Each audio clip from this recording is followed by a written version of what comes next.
Allez chats, mes chers amis golfeurs, chose promise, chose due. Aujourd'hui, ensemble, nous allons regarder le profil de ce shaft que je tiens en main, le fameux Ventus Blue VeloCore Plus, donc c'est l'édition la plus récente, et j'ai en main le 6S 60 grammes stiff.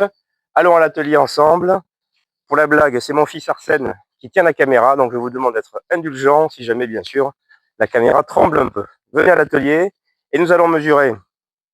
Comme d'habitude, je le rappelle brièvement pour ceux peut-être qui découvrent ma chaîne, je vais vous montrer la seule façon que je connaisse de mesurer le profil de flexibilité, de flexion d'un shaft mis au point par Tom Wilson au début des années 2000, où il a été le premier. Il faut quand même le rappeler, tout ça c'est important parce qu'aujourd'hui, toutes les entreprises, tous les fabricants de shafts se sont calés sur cette méthode. On va essayer de mesurer ensemble les notions de butt, de mid et de tip d'un shaft. Et vous allez voir, cela permet d'avoir donc une base de données chiffrée et de comparer les shafts entre eux. Et d'ailleurs, petit cadeau, je vais bien sûr vous montrer le profil du Ventus Blue, mais également le profil de notre shaft, l'UST Mamiya ProForce V2 dans sa version 65 Stiff HL, High Launch. Et vous voyez ici, puisque le Ventus, je l'ai déjà mesuré avant d'aller le jouer sur le parcours. Donc en fait, c'est exactement le même procédé. 7 zones sur ce shaft ici que je vais mesurer. Le butt dans sa partie haute, le mid, partie médiane, et le tip, la partie basse. Vous allez voir que ces deux shafts ont des similitudes. À l'atelier. C'est parti. Ici, je suis en train de mesurer le butt. Hop. Et je vais écrire au fur et à mesure ces chiffres qu'ensuite je pourrai insérer dans ma base de données. Tac.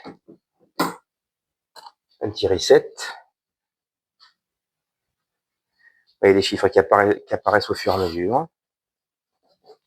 Voilà, 197 cycles par minute. Je suis en train de mesurer des CPM sur toute la longueur de ce shaft. Ce que je suis en train de faire et les chiffres que je vais vous donner, je pense être le seul sur YouTube, en tout cas, à les donner. En tout cas, à clairement vous expliquer pourquoi on a un butt stiff, un mid ceci, un tip soft, un tip stiff, etc. Ce sont des chiffres. C'est vraiment ce que j'appelle l'ADN d'un shaft, son profil. Et il faut des chiffres pour ça, si on veut être rigoureux. La raison pour laquelle vraiment Tom a été vraiment innovateur avec ce système. Début des années 2000, partant du principe qu'à nouveau, que les notions de régular, de stiff, de senior étaient tout à fait imprécises, que de shaft à shaft, on a des valeurs qui peuvent être diamétralement opposées. Je vais vous expliquer tout ça plus en détail après. Je finis de mesurer celui-ci. Tchac. Alors avant de vous livrer les chiffres et de vous expliquer, de faire parler les chiffres de ces deux shafts, je remets un petit peu les choses. J'en ai parlé beaucoup sur ma chaîne. Je vous encourage, pour ceux qui s'intéressent aux shafts, j'avais fait, je crois, une trilogie il y a assez longtemps sur les shafts, les critères de performance d'un shaft, l'évolution, l'historique des shafts et cette fameuse notion de profil de shaft, chiffré, à nouveau, codifié, inventé par Tom Wilson. Nous avons ces trois zones, le butt, le mid et le tip. Je pense que pour ceux parmi vous qui êtes un petit peu aguerris au matériel de golf, ce sont des notions que vous entendez, que vous voyez de plus en plus souvent de la part des fabricants, des ingénieurs ou des responsables marketing, des shafts, Fujikura, etc., qui vous expliquent, qui essayent de vous expliquer ces différences-là, sauf qu'ils ne vous donnent pas les chiffres. Donc finalement, c'est toujours la même problématique. On vous dit que vous avez un shaft avec un type stiff, oui, très bien, d'accord, mais de combien plus stiff que l'autre de combien? Vous voyez, à un moment donné, il faut des chiffres. Donc, je vais vous les donner, en tout cas, pour ces deux shafts-là. Donc, nous avons ces trois zones, le butt, le mid et le tip. Je fais une petite parenthèse parce qu'il faut que vous compreniez que c'est vraiment dans ces trois zones que les fabricants de shafts peuvent travailler et que justement, ça leur ouvre des plages de créativité assez importantes. Par exemple, si on reste sur la ligne des Ventus, vous avez le rouge, le bleu et le noir. Ce sont des shafts qui ont donc des profils différents dans ces trois zones. Le blue étant relativement médium, et ensuite le red étant, vous voyez, si on prenait le blue, je vais tracer une ligne droite, puisque c'est le shaft médian. Voilà. Partons du principe que le blue est médian, ben le Ventus red est un shaft, évidemment, qui va avoir des valeurs en type plus faibles. C'est-à-dire, effectivement, il aura un type plus souple. À l'inverse, le black va avoir un type vers le haut, ici, plus raide. Donc les combinaisons, c'est ça le mot-clé. Les combinaisons possibles pour les fabricants de shafts, je dirais pas qu'elles sont infinies, mais enfin elles sont très très grandes à faire varier justement ces trois zones. Après, ça, ce sont des chiffres. Comme je le disais, ces chiffres forment l'ADN, selon moi, d'un shaft, ce qui me permet de comprendre tout de suite son profil et à quel type de golfeur ce shaft est destiné.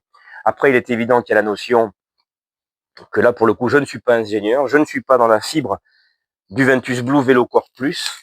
Il y a des différences de matériaux, de procédés de fabrication, de shaft à shaft. Que là, évidemment, je suis comme vous, je ne peux qu'aller sur le site du fabricant, lire, écouter ce qu'ils ont à raconter sur ce VeloCore Plus, par exemple. Mais moi, ce que je vais vous donner aujourd'hui, donc avec ces chiffres, c'est ce fameux profil de shaft. Alors, pour le Ventus Blue, la première chose que je voulais vous dire, c'est que le Ventus Blue, j'avais fait une vidéo justement il y a quelques années, je crois, puisque le Ventus Blue a été lancé en 2018.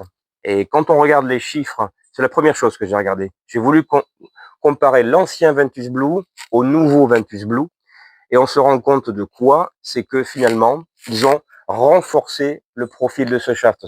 Shaft extrêmement populaire, qui, pour vous la faire assez brève, a donc un profil assez doux, assez souple en butt et en mid, mais extrêmement raide en tip. C'est vraiment ce qui le distingue des autres shafts de cette catégorie. Et quand on regarde justement l'évolution du Ventus Blue 2018 au Ventus Blue 2024, c'est ce qui saute aux yeux. En 2024, on a un butt et un mid un petit peu plus souple qu'en 2018, et ils ont renforcé encore le type, un peu plus raide.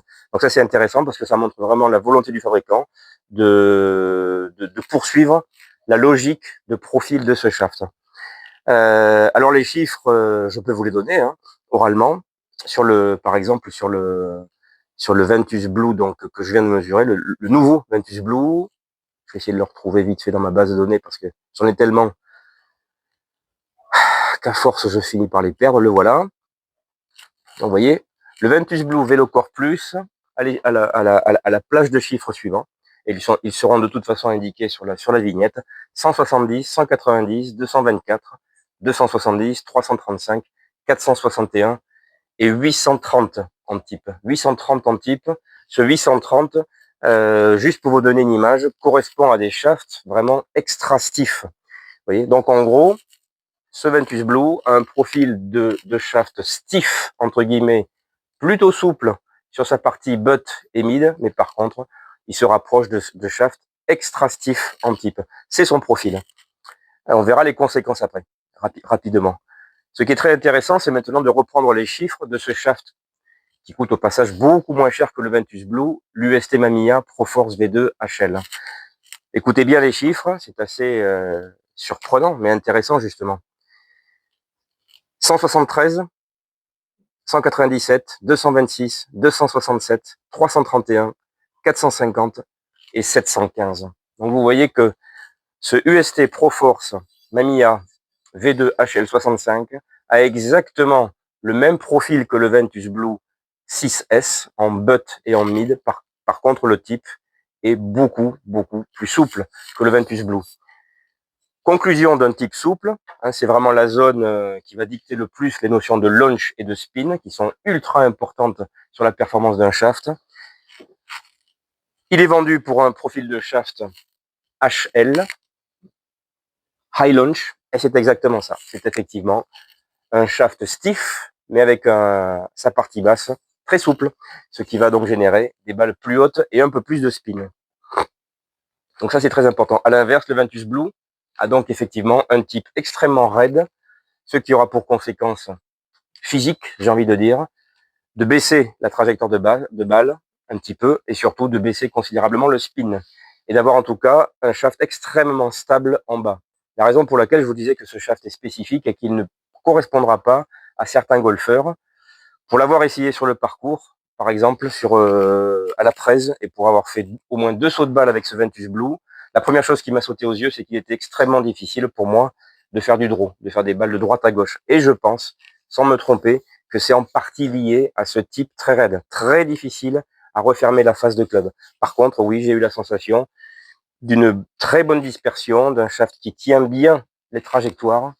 Je jouais sur un sol mouillé, mais j'ai eu la sensation d'avoir des balles plus pénétrantes que mon ancien shaft, et je pense avec un peu plus de roule l'été. Voilà ce que je voulais vous dire sur ces 2 shafts. Et si vous vous souvenez de mon épisode 3 sur le driver, vous voyez que ce shaft, je vous disais que si je me faisais un driver à 43,5 pouces, j'aimerais trouver un shaft qui ait le même profil que mon driver à 45-25, mais qui m'aide à faire des balles un peu plus hautes. Est-ce un hasard, est-ce une coïncidence? Mais ce shaft est exactement ce qu'il me faudrait pour un driver raccourci. Après, dans l'idéal, dans le meilleur des mondes, il faudrait que je le trouve dans sa version 75 grammes, un peu plus lourde, puisque ce shaft, j'aimerais me le monter sur un driver raccourci. Voilà mes amis, pour cette vidéo du dimanche, sur l'étude de ces 2 shafts, le Ventus Blue et l'UST Pro Force V2 HL. À très bientôt pour d'autres vidéos, bien sûr, pour la poursuite de la quête du driver parfait. Celle-ci était une petite parenthèse, mais à un moment donné, bien sûr, les shafts sont très importants à analyser pour se construire le driver de ses rêves.